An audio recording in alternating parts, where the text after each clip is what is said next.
Olá, pessoal, sejam todos bem-vindos. Eu sou a Michele Moraes, embaixadora da FMB, e comigo Darlene Rastka e a Yara Amaral, que também fazem parte do seleto grupo de embaixadoras. Atualmente somos em 14 embaixadores que apoiamos o maior movimento de gestores de frotas do Brasil. Então, você ainda que não baixou o app, corre lá. Instale seu app para não ficar de fora dos acontecimentos e tendências do mercado. Estamos à disposição juntamente com os players e patrocinadores. Atualmente, como patrocinadora da Fleet Woman oficial, estamos como a Mônaco, pioneira em gestão documental. A Mônaco nos dá hoje a oportunidade de trazer uma grande profissional do ramo de psicologia, no qual nós temos muitas perguntas, né? O nome dela é Antônia. Antônia, seja muito bem-vinda. Conte para nós quem é a doutora Antônia e o que te levou a escolher esta profissão entre tantas que nós temos no mercado. Olá, pessoal! Primeiro eu quero agradecer, né, por esse convite, pela oportunidade de poder trocar com vocês. E eu penso que é uma iniciativa fantástica, parabéns pela Mônaco. Eu também já baixei o meu app, tá? Já está aqui salvo no meu celular. Bem. Muito Falei, bem! Já vou me interagir aqui, vou entender o que está acontecendo. Bom, eu sou a Antônia Nunes, eu trabalho com a clínica, né, com atendimento clínico. Há 3 anos eu tenho me dedicado somente à clínica, em outros momentos eu tive que conciliar, no momento de transição, tive que conciliar aí, um outro trabalho, né, e a clínica, mas há 3 anos eu venho seguindo somente com a clínica. Uhum. É interessante pensar nessa pergunta, né, o que me fez escolher a psicologia, porque não tem como a gente pensar numa decisão profissional sem pensar na nossa história, né, no que nos leva para esse lugar de decisão. Então, vou contar um pouquinho para vocês, brevemente. Claro! É isso que nós queremos. Até nos bastidores, eu estava conversando com a Yara e com a Darlene, que eu escuto muito isso dos profissionais, né, voltado para essa área, que entender, né, como sempre tem algo pessoal na escolha da profissão. Então, você fique à vontade para contar a sua história, o seu empoderamento, né, feminino e conte tudo, não esconda nada. Tá. Eu sempre, desde criança, eu sempre gostei muito da arte. O que tem a ver a arte com a psicologia, Antônio? E a psicologia, para mim, ainda dentro de um processo, eu sempre dancei, sempre fiz teatro, e eu percebo o quanto o quanto os trabalhos sociais que são desenvolvidos em alguns lugares fazem diferença para algumas crianças. Então, assim, eu fui extremamente influenciada por esse tipo de trabalho social lá atrás. Então, eu pensava na psicologia, assim como, sei lá, vou usar aqui, como alguém pensa, quero ser advogado, quero ser médico. Então, eu pensava que era uma profissão, assim, extremamente distante de mim, né? E segui fazendo alguns trabalhos sociais também, né? Cheguei a dar aula de dança, e aí, em um certo momento da minha vida, fazendo alguns trabalhos sociais lá em 2010, engraçado pensar, gente, eu passo muito rápido. E aí, lá em 2010, eu estava fui para a África do Sul para um trabalho social lá, bem naquele período da Copa do Mundo e tudo mais. E lá, fazendo trabalho social em um período que era férias, as crianças estavam indo para a escola. Porque ir para a escola era o único lugar onde elas tinham alimento, onde elas conseguiam comer. E ali naquele momento eu parei para pensar, vendo aquelas crianças lá e tudo, eu pensei, poxa, eu tô aqui oferecendo entretenimento, oferecendo, de certa forma, alguma coisa que venha aliviar essa dor que elas estão sentindo. Mas eu tinha uma coisinha ali dentro do meu coração. Eu pensava assim, poxa, mas o que eu posso fazer além disso? Né? Sim. E eu penso que o propósito de vocês estarem aqui hoje também é isso, né? Fazer com que as pessoas repensem nas suas histórias e qual que é o propósito disso tudo, né? E lá eu parei, pensei, falei, nossa, o que eu posso fazer para contribuir de alguma outra forma? E aí foi interessante porque conversando com as crianças lá, eu perguntei para elas, sabe aquela pergunta que o pai e a mãe faz? O que você quer ser quando você crescer? Ah, eu faço pro meu filho, porque cada hora ele quer ser uma coisa. Que bom, né? É. Eles têm essa criatividade de escolher coisas diferentes, de ir e vir e pensar em algumas coisas que às vezes a gente acaba, até como sendo a pessoa que cuida, que quer educar e quer o melhor para o filho, acaba colocando ele dentro de uma caixinha e tentando influenciar de alguma forma na decisão. E lá eu pensei naquelas crianças falando sobre algumas coisas, porque há 10 anos atrás, as crianças aqui no Brasil ainda pensavam assim, eu quero ser jogador de futebol. Né? Muitas.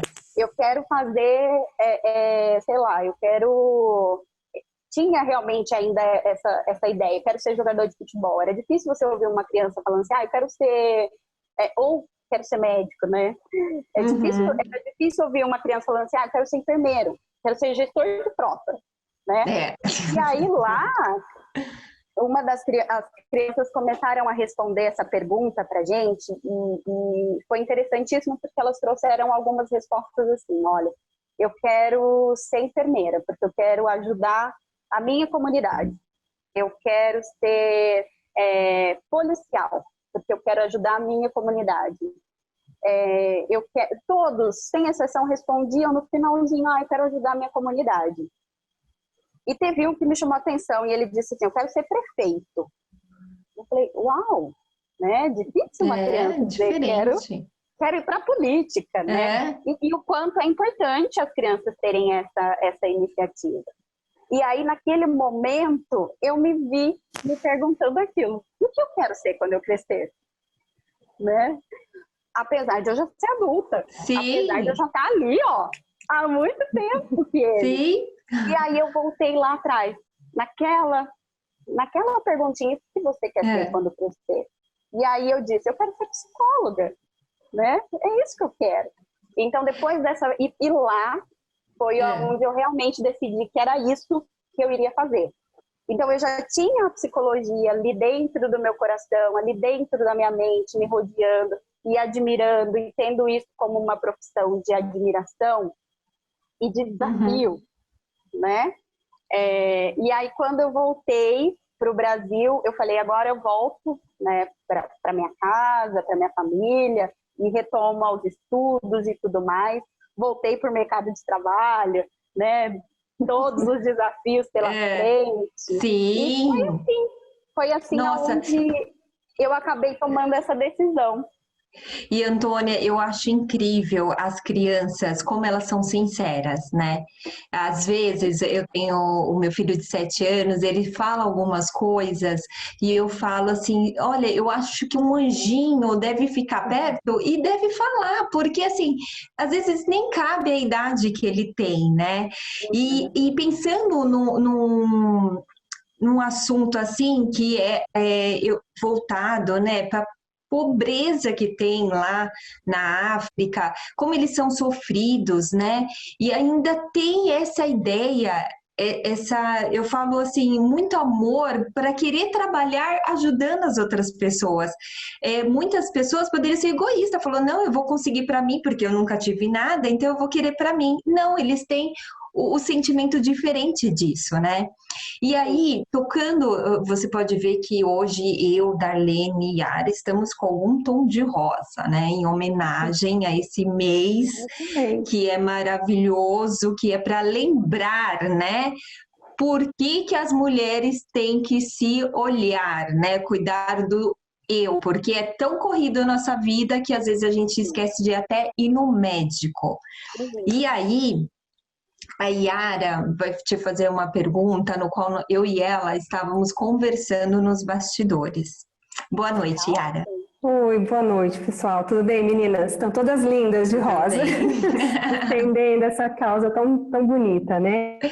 Então, doutora, como nós estamos num mês tão grande, assim, de tanta importância, né, para lembrar as mulheres da prevenção do câncer de mama, né, o que é Outubro Rosa, essa campanha maravilhosa, para a psicologia, qual que é a importância de ter um mês dedicado desse tema? Tá. Antes do Outubro Rosa veio Setembro Amarelo, né? E a prevenção contra o suicídio. Então, para a psicologia é muito importante ter esses movimentos. Por quê? Exatamente para que a gente possa fazer um trabalho de conscientização mesmo, né? Embora seja uma doença, né? Um câncer de mama, inclusive há um tempo atrás, na verdade tem alguns dias já, eu estava acompanhando uma moça que foi diagnosticada, ela é super famosa nas redes sociais e tudo mais, e que ela fez o último dia dela de químio, né? E ela comemorando e todo o processo dela de cura e tudo mais, exatamente porque foi descoberto com muita antecedência, né? No início de tudo. Então, é importante ter esse momento exatamente para que a gente consiga conscientizar outras mulheres. E eu penso que a comunicação, a forma como as coisas estão acontecendo agora, alguns anos atrás, como era difícil, né, as pessoas terem os acessos, como era difícil as pessoas aprenderem algumas coisas. E eu não estou falando de muito tempo atrás, eu estou falando, por exemplo, de, sei lá, 2 anos atrás, mais ou menos, eu fiz alguns trabalhos na Delegacia da Mulher e algumas mulheres não conheciam alguns temas, alguns assuntos tão falados, né, como abuso psicológico, como relações abusivas e tudo mais. Então, é muito importante que tenha esse momento de campanha exatamente para que o máximo de pessoas possíveis sejam alcançadas, né? E uma das coisas que eu tenho, na verdade, nesse momento me especializado é na parte do corpo, né? A parte da alimentação, o comer consciente, mas principalmente essa relação da mulher com o corpo, a relação do homem com o corpo, porque o corpo ele fala com a gente. Ontem mesmo eu postei no meu Instagram, né? Eu perguntei, nesse calor, o que o seu corpo sente vontade de comer? Né? Porque às vezes, no dia a dia ali, a gente não para pensar, a gente não para sentir as nossas necessidades básicas. E aí, assim, é aquele nódulozinho que começa a aparecer no peito, né? É aquela dorzinha, aquele desconforto. Será que não é hora de dar uma atençãozinha, né? Eu costumo dizer que, às vezes, esse movimento que as pessoas fazem, né? Eu tô com dor de cabeça. Não, mas é só uma dor de cabeça, né? Eu tô sentindo uma dorzinha nas costas, mas é só uma dorzinha. Que a gente sempre acredita que não vai acontecer com a gente, né? Nunca a gente acredita que é possível isso, né? O ser humano acho que não está preparado para isso, né? Eu acho que as campanhas, né? Eu acho que vem para relembrar, fortalecer as pessoas para isso, né? Vamos lá, chamar atenção mesmo, né? Exatamente, fazer esse movimento de conscientização, né? E não tornar isso distante, que é isso que você acabou de falar, Yara. Parece que está tudo tão distante da gente, né? Parece que nunca vai acontecer com a gente, né? E a importância da gente estar conectados, tá? Uma das coisas que eu falo direto no meu consultório, olha, não existe cérebro e corpo, é tudo uma coisa só, tá tudo ali interligado, uma coisa comunicando com a outra, né? E é importante fazer essa não só quando a gente pensa numa questão assim de parar, parece que a gente tem que parar tudo, né? Parar a vida. Não, agora eu tenho que fazer uma autoanálise, agora eu tenho... Não, gente, não é isso. É naquele momento que você está no banho, é naquele momento que você deitou e aí você, de certa forma, se vê em um lugar onde você precisa se tocar, se sentir, né? Então, assim, não precisa parar tudo para fazer. Não, naquele momento do banho, antes de dormir, né, ali onde você está relaxada, faça, né? É muito importante. Isso aí. E aí, nós temos também a participação da Darlene Rastka, né, que é a outra embaixadora, também ela, nossa, é tanta pergunta, Antônia, que assim, tá cheio de assunto e a gente tem que ir falando mais rápido pra gente, E vocês vão me cortando porque eu falo bastante. encaixar. Nós também, fica super tranquila, né, Darlene? Uma boa noite para você. E a Darlene vai falar um pouquinho ainda sobre esse assunto.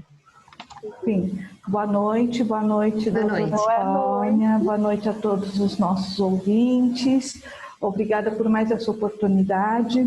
E continuando com o tema, né, Outubro Rosa, quando é diagnosticado o câncer de mama, como que a psicologia ela pode ajudar tanto os familiares quanto o próprio paciente, né? Em que momento a gente percebe que tem que ter uma ajuda de um profissional de psicologia para poder trabalhar com tudo isso, porque dependendo do estágio em que é diagnosticado o câncer de mama, se ele for diagnosticado logo no início, a gente sabe que a possibilidade de cura é muito grande, mas dependendo do estágio mais avançado, as chances vão diminuindo. Como que entra um profissional de psicologia para poder familiar? Tá, ótima pergunta. É importante pensar que dentro de um contexto como o diagnóstico de câncer, seja ele no início ou em fase terminal, existe um trabalho que é feito de forma multidisciplinar, tá? Com vários profissionais. Então, assim, não seria só o psicólogo, mas de alguma forma o psicólogo ele entra como um suporte para esse paciente, né, e para essa família, porque de certa forma a família ela se torna quase que uma é como se fosse um né, o co-participante de tudo isso. Então os familiares eles acabam sentindo tudo isso, vivendo tudo isso, né, junto com o próprio paciente. Então, é muito importante que esse paciente tenha o apoio da família, né? A gente consegue ver, assim, pesquisas, estudos mostrando o quanto o papel, né, da família. E quando eu falo família, não necessariamente seja a família sanguínea, pode ser pessoas ali, a rede de apoio dessa pessoa.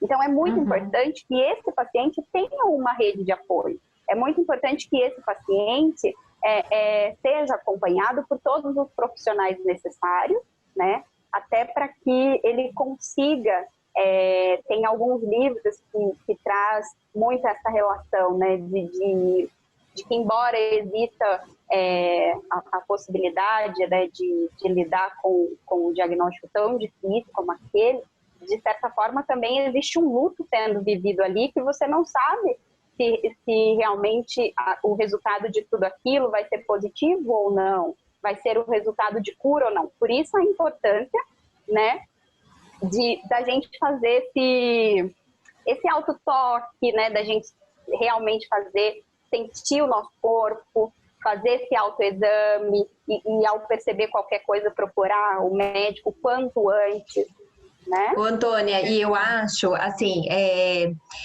que tem um detalhe aí também que envolve a família, principalmente quando, claro que a doença não é só voltada para a mulher, né? Ela pode acometer qualquer pessoa. Mas quando se trata da mulher, eu acho que eu já tive vivência com pacientes com esse diagnóstico, mas a questão da autoestima, quando você perde os cabelos, você tem um marido ou um namorado ou alguém, como que também passa pela cabeça da pessoa, além de tudo, aquele trauma, aquela fragilidade, né? Você também passa de como as pessoas irão me enxergar. né? Eu não tenho mais meus cabelos, que nem o meu é enorme. E aí, às vezes, se meu cabelo, eu cortei uma vez, porque eu era loira, só bem rapidinho, eu era loira, branco e ia casar. E aí eu pintei de chocolate. Todo mundo achou que estava no casamento errado, mas era o meu mesmo. E depois disso, como meu cabelo era muito fino, eu tive que cortar. Cortei Chanel, era na cintura. E vocês não vão acreditar, mas aquilo com o tempo foi me afetando, porque eu tinha mudado, eu estava acostumada, eu sentia falta dos cabelos. Imagine quem, infelizmente, tem que lidar com essa situação. Então, assim, como que a pessoa, às vezes até esconde da família, nos primeiros momentos de diagnóstico, é comum isso, né? Como que a mulher, ela pode se autoajudar, né? Se esse é o termo mais correto que vocês da psicologia utilizam. Desculpa, eu já fiz pergunta em cima das meninas. Desculpa, meninas. Tá certo, tudo certo, é isso mesmo. Estamos no caminho certo. Vocês conseguem perceber que existe um processo de desconstrução de algo que foi construído por uma vida toda. E quando eu falo a respeito de luto, é exatamente isso. Não é só o luto no sentido de perda de existência, né? Mas são vários lutos sendo vividos ao mesmo tempo. Por isso a importância do acompanhamento psicológico. Como que é isso, né?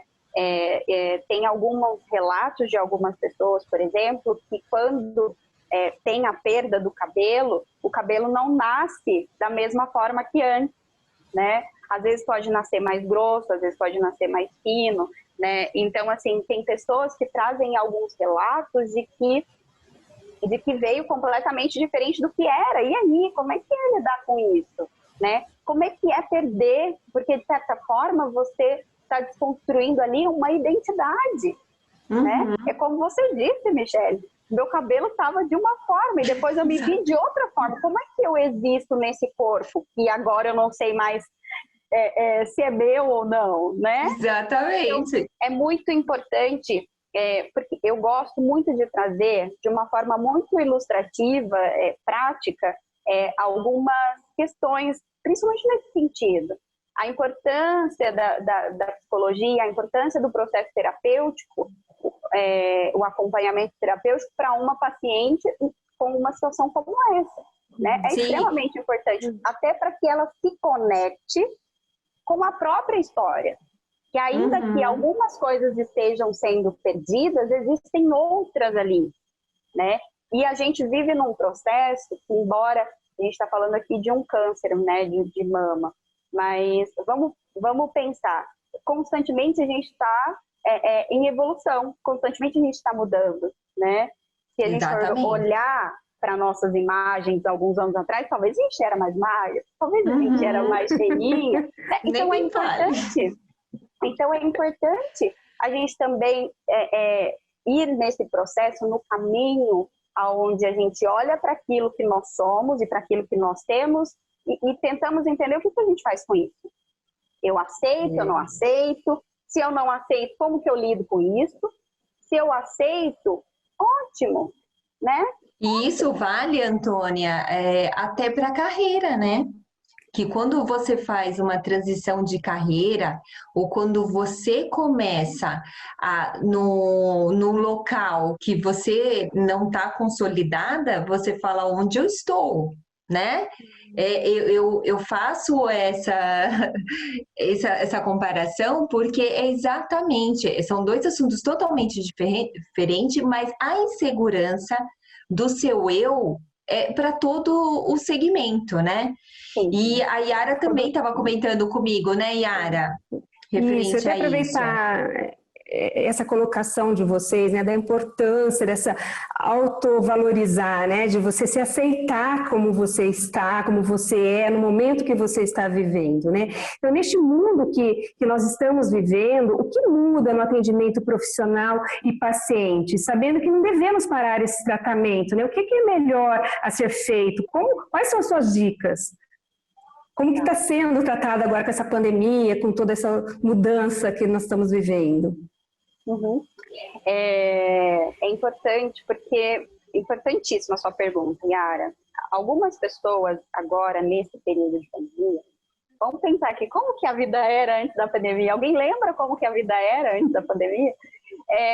Exatamente porque, assim, cada um tinha as suas rotinas, cada um ia para o seu trabalho, todos, né, de certa forma, não se exigia tanto tempo juntos em família. Para alguns isso foi muito fácil, né? Para outros não. Porque lidar com a família é lidar com os seus fantasmas, é lidar com aquilo que precisa, aquilo que incomoda, às vezes aquilo que precisa mudar, às vezes aquilo que o outro precisa mudar, né? É lidar com o que o outro oferece e que às vezes pode estar aquém daquilo que você quer ou a mais do que você precisa. Então, nesse período de pandemia, eu digo que tem tido assim, uma demanda enorme dos psicólogos. Não consigo dizer assim, olha, esse psicólogo, pelo menos na minha rede assim, de contatos aqui na região de Indaiatuba, que é onde eu moro, não vejo nenhum psicólogo dizendo que nesse período não está tendo uma demanda enorme. E por que isso está acontecendo? Até porque a psicologia, né, o Conselho Regional de Psicologia, ele traz também essa ideia de que nós, como profissionais da saúde, a gente tem esse papel, principalmente numa questão de crise, né? Numa questão onde é algo nacional, na verdade é algo mundial que está acontecendo, né? Mas que nesse momento o nosso país tem precisado muito desse suporte. Então, a gente entra até como um trabalho como suporte de risco mesmo, né? De atendimento e acolhimento para todas essas angústias que vêm surgindo durante o processo de pandemia, né? Tem transtornos sendo desencadeados por conta da pandemia. Doutora, eu venho acompanhando, acho que todas as meninas aqui, eu venho acompanhando sempre esse seu trabalho maravilhoso nas redes, né? Tem um trabalho muito bonito, específico para casais, para idosos, né? E teve essa aceitação também para este grupo, né, de idosos, e o grupo, né, de casais é online, esse seu tratamento, esse acompanhamento, essa conversa com esse público? No início, tá? No início da pandemia, como a gente não estava saindo de casa, né? Hoje eu já tenho feito alguns atendimentos para alguns pacientes que desejam um atendimento presencial. Então, eu acabei adaptando o meu consultório para receber o paciente com segurança. Então, tem álcool em gel, eu coloquei na poltrona uma couriça, uma capa de couriça onde eu consigo higienizar. Então, tem todos. Eu fui adaptando para essa nova realidade. Eu acho que várias pessoas que de certa forma trabalham hoje, todas as empresas, né, têm tido esse movimento de adaptação para esse novo momento que a gente está vivendo. Então, nesse momento, eu tive algumas procuras, né, mas foi tudo muito rápido para mim. Então, dentro do meu contexto, eu fiz atendimento presencial, de forma presencial para casais, né, e não de forma online. Mas, assim, tive procura em algum momento, né, e não consegui atender. Por que eu não consegui atender? Exatamente por uma questão de agenda. Foi mais uma questão, assim, de ajustes, mas foi indicado para um profissional que conseguiria atender.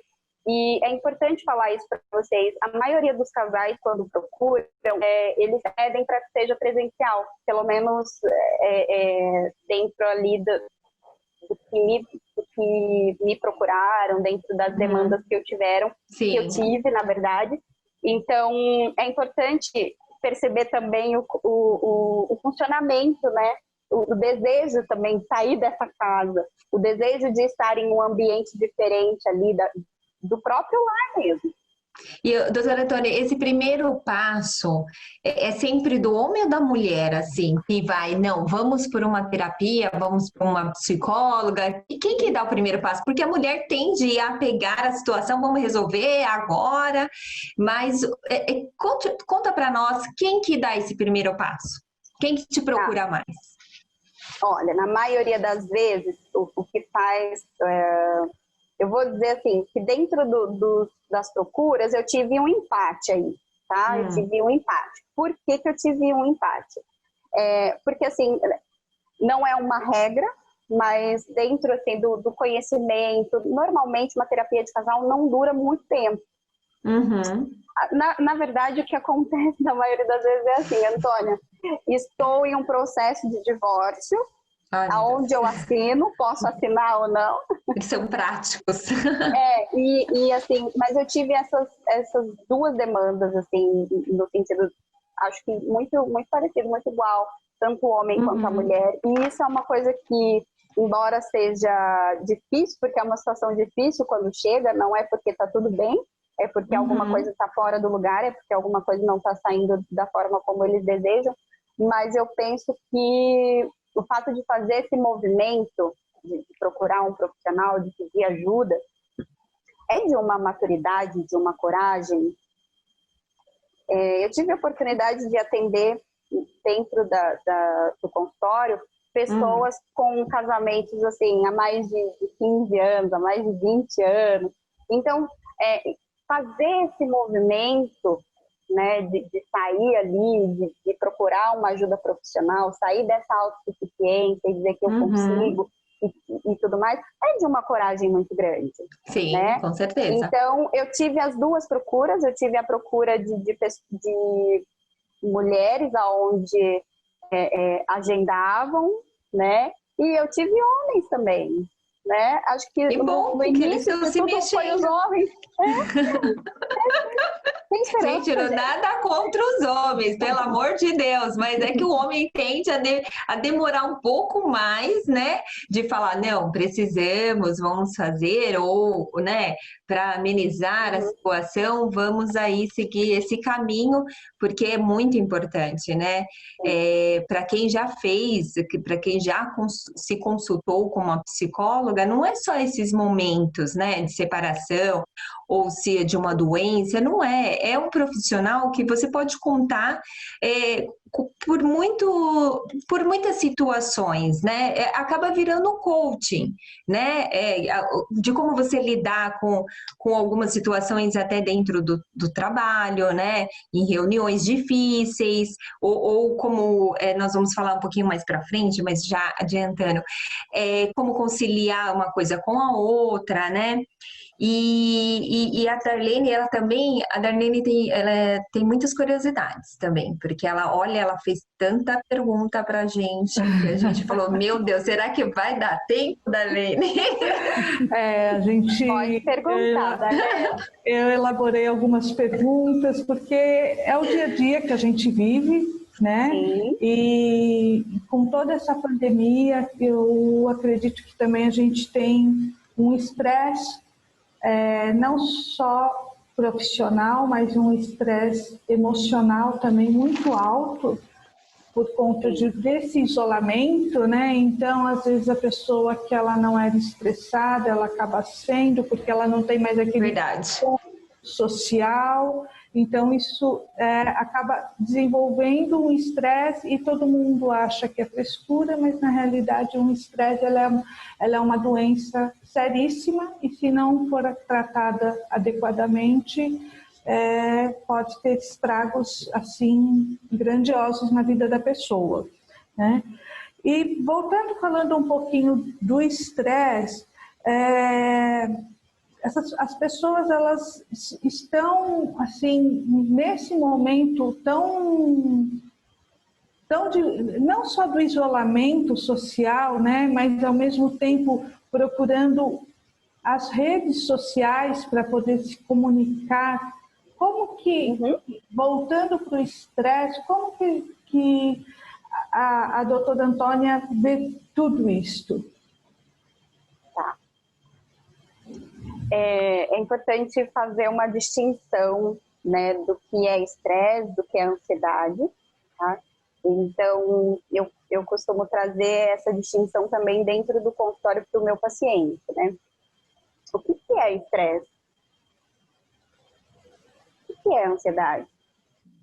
E eu gosto de importante, Antônia, desculpa te cortar, que nós estamos com um número elevadíssimo de pessoas, de apoiadores aí, esperando essa resposta, porque essa resposta, ela influencia em todos os campos da nossa vida. E eu já ia te falar, eu acho que a ansiedade vai para o estresse. Eu acho que anda muito casado. Pode dar sua resposta. Vocês querem arriscar, meninas? Vamos fazer? Vamos, Yara, o que você acha? Nossa, com certeza, para mim é isso. E você, Darlene? Também concordo perfeitamente. Eu acho que tem tudo a ver. Tem tudo a ver, né? Então agora você, como a profissional, nós já demos nosso pitaco, responde para o nosso público. Tá. Olha só que interessante, é ótimo, porque para mim ver vocês trazendo essa curiosidade, trazendo esse interesse, né, e trazendo a ideia de vocês, como que é a percepção de vocês a respeito desse assunto, que é um assunto que, assim, quem não tem ansiedade? Quem hoje não passa por estresse? Tá? Então é importante pensar aqui o seguinte, olha, de uma forma ilustrativa, o estresse... o estresse, ele tem nome, tá? Vamos supor que a Darlene amanhã tem uma reunião e ela precisa fazer uma apresentação, a apresentação não está pronta ainda, ela já começou a sentir aquele frio na barriga, aquele calafrio na espinha, né? A mão já começou ali a transpirar, ela está nervosa. Você adivinhou, eu tenho mesmo e não está pronto. Tá, então, olha só, o estresse, ele tem um nome. Amanhã, depois que a Darlene fizer essa apresentação, depois que passar tudo isso, o estresse vai embora. Ela vai poder voltar para casa, vai sentir aquele alívio. Sabe aquela sensação de dever cumprido? Sim. Tá. Então, isso é estresse. O estresse, ele tem um nome. Então, nesse caso, ele seria um estresse momentâneo até aquela, vamos dizer, ansiedade sair? Agora, vou explicar o que é ansiedade. A ansiedade não tem nome. Ela é silenciosa. Ela não tem nome. Sabe quando você sente que você pensa assim, não, tem alguma coisa esquisita aqui, mas eu não sei o que é. Né? Sim. As coisas não estão bem, você está sentindo que não está bem, né? Que você está agitado, ou que você não está conseguindo parar, ou que você não está conseguindo se concentrar, ou que você não está conseguindo render da forma como você rende. E eu costumo trazer a ansiedade mais ou menos assim, gente. Todo mundo tem ansiedade. Todo mundo. Todo mundo nasceu com a danadinha. Por que todo mundo nasceu com ansiedade? Porque a ansiedade é aquela expectativa gostosa de conseguir as coisas, de lutar, é aquele impulso de tornar sonhos realizados. E por isso que a gente nasce com, tá? Quando que isso sai de um grau que é saudável para um grau não saudável? Já e aí é aí onde as pessoas se perdem, né? Exatamente porque entra numa rotina onde a pessoa não consegue se perceber, onde ela já não consegue mais direcionar, canalizar essa ansiedade para um objetivo ou para aquilo que realmente existe. Vou dar um exemplo para vocês que eu costumo usar no consultório. Todo mundo aqui gosta de viajar? Amo. Ninguém pode viajar, né? Olha só, lógico, depois da pandemia, né? Mas assim, pensando nessa questão da viagem, você vai, programa toda a sua viagem, tá tudo organizado, tudo perfeito. Chegou no momento da viagem, lá durante o período da viagem, o que você começa a fazer? Pensar na volta. Aí gera o estresse. Entende? Olha só, É um curto momento, né? É um ciclo. Então, assim, aquilo que, de certa forma, foi tão esperado, existia uma expectativa para que você curtisse, para que fosse um momento de descanso, um momento ali de descontração, seja sozinho ou com a sua família, com uma amiga, um amigo, enfim, aquilo se perde no meio do caminho. E aí é onde entra uma ansiedade que não é saudável, né? Na maioria das vezes, uma ansiedade não saudável, você não dorme direito, você não tem uma concentração, né? Ou você come de menos ou você come demais. E tem alguma técnica para as pessoas lidarem assim, no momento de ansiedade, uma respiração mais profunda, alguma coisa? Você ensina alguma técnica? Dá para você dar uma dica assim de vamos nos preparar quando a gente estiver ansiosa, nós vamos lembrar de você, doutora Antônia, sempre. Doutora Antônia, vou colocar até no meu Instagram, doutora Antônia diz. Eu costumo ensinar algumas medidas paliativas em alguns casos. Por quê? Porque o que acontece quando quando a gente entra numa crise de ansiedade, quando a gente está num grau de ansiedade maior, não necessariamente seja uma crise, né? O que acontece? O nosso cérebro, a informação que ele passa para a gente, que a gente está em perigo. Então, é a mesma coisa de como se você estivesse sofrendo um assalto, ou como se você tivesse sofrido um acidente. É a mesma informação. O nosso cérebro ele não consegue fazer essa distinção de que você não está em risco. Entende? Então, o que normalmente eu faço, ensino para os meus pacientes, é mais uma questão assim, de respiração, uma respiração mais profunda.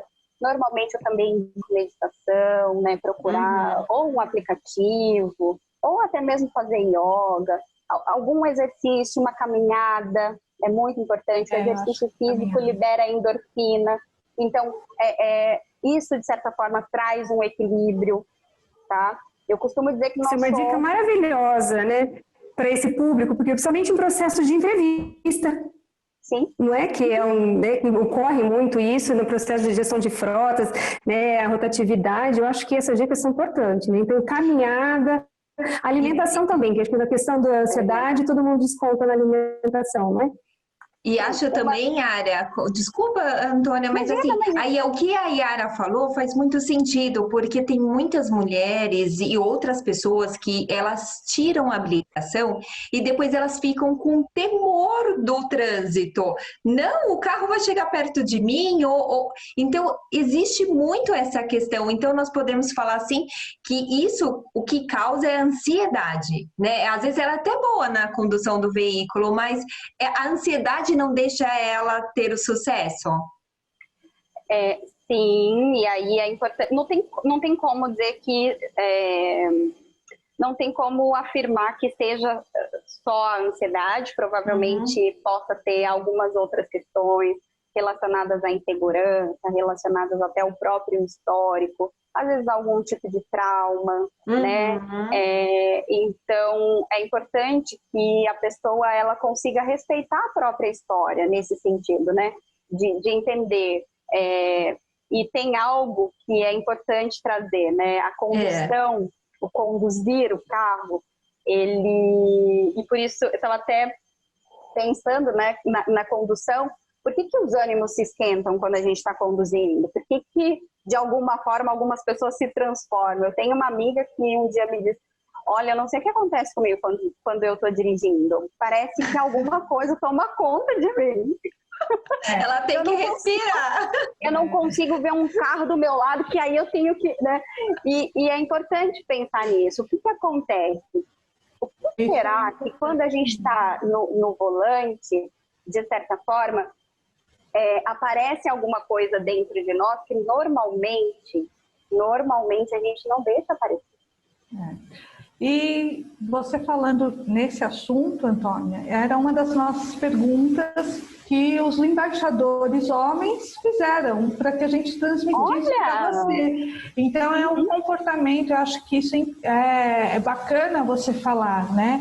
E voltando para os nossos embaixadores, que nós somos um grupo maravilhoso de 14 embaixadores e nós, 3 mulheres, somos privilegiadas em fazer parte deste grupo. Também. Tem uma pergunta do nosso embaixador, que é o Marlon Kiss. Ele pergunta da seguinte forma: mulheres ao volante, as estatísticas indicam que elas dirigem melhor. Né? Isso foi diagnosticado em 2019. E elas se envolveram em um pouco mais de 6% em acidentes, enquanto os homens, 93%. Isso em acidentes graves. Você acredita que o estresse masculino ou a mistura de ansiedade faz com que o motorista homem seja mais estressado ao volante? Eu vou até te dar um exemplo pessoal. Eu dirijo muito, porque eu trabalho longe, então eu dirijo muito, então eu observo muito, né, no decorrer do trânsito, como uma mulher dirige e como um homem dirige. Né? E eu percebo que o homem realmente ele é muito mais estressado no trânsito. Né? E normalmente, quando eu vejo acidentes, eu pego rodovia e tudo mais, quem está se envolvendo no acidente é o homem. Você acha que tudo isso tem a ver com o estresse, a ansiedade, a mistura dos dois? Eu penso que existe uma grande influência de todos esses aspectos que você colocou. Mas eu penso que um dos aspectos que mais ressalta nessa questão específica, existe algo que é cultural, né? Essa questão de que o homem, ele precisa, como que eu posso dizer? Ele precisa mostrar essa virilidade, ele precisa de alguma forma mostrar para a sociedade alguma coisa que na verdade ele não precisa mostrar. Né? E é interessante pensar que, olhando um pouquinho para todo o contexto, tem até um documentário que eu indico para os homens, quem estiver assistindo aí, eu indico para os meus pacientes, chama Quebrando o Silêncio. Porque normalmente as mulheres trazem muito essa questão, o homem não fala, né? O homem não fala, o homem não demonstra sentimento. Mas vamos pensar um pouquinho na questão da história. Como é que é isso? Quando o menino começa ali a crescer, é aquela coisa, você não pode chorar, você tem que ser forte, porque você é macho, porque você é homem. Então, assim, desde sempre, o homem ele vai recebendo informações e instruções desde pequeno, desde bebê, de que ele não pode sentir, né? E de que ele precisa ser muito forte, de que ele precisa sempre ser essa pessoa o competidor, o que tem que estar na frente. E perceba, gente, por que as pessoas se transformam no volante? Porque o que vem é a memória afetiva do que foi recebido lá atrás. Sim. Né? São as informações que estão no inconsciente. E não necessariamente naquilo que a pessoa está ali, daqui a pouco ela olha e não se reconhece. Por que eu fiz isso? Né?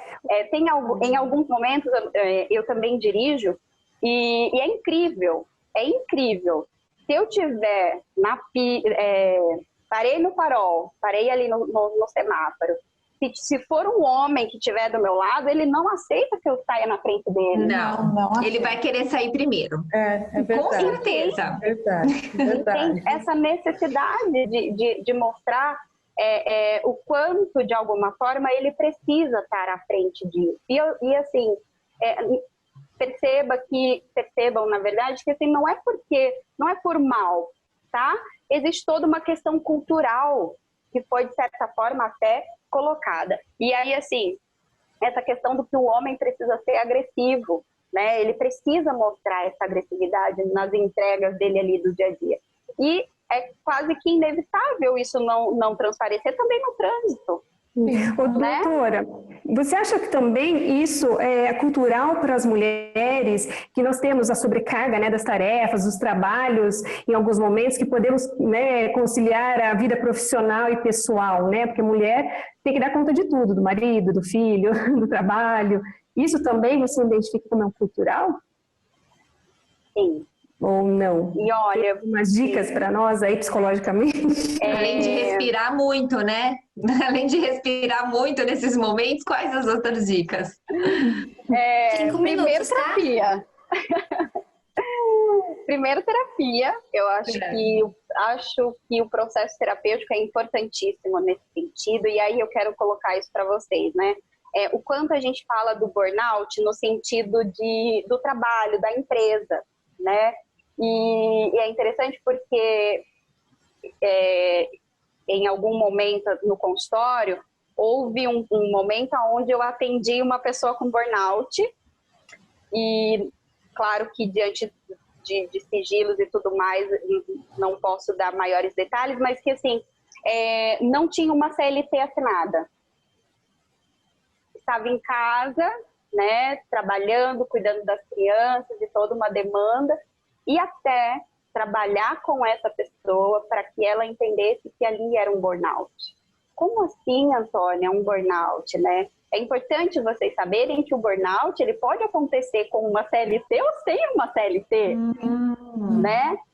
Não necessariamente o fato da mulher estar em casa, em alguns casos, e eu penso que a mulher ela tem que estar onde ela quer estar, né? Se ela quer estar em casa, cuidando dos filhos e da casa, tá ok.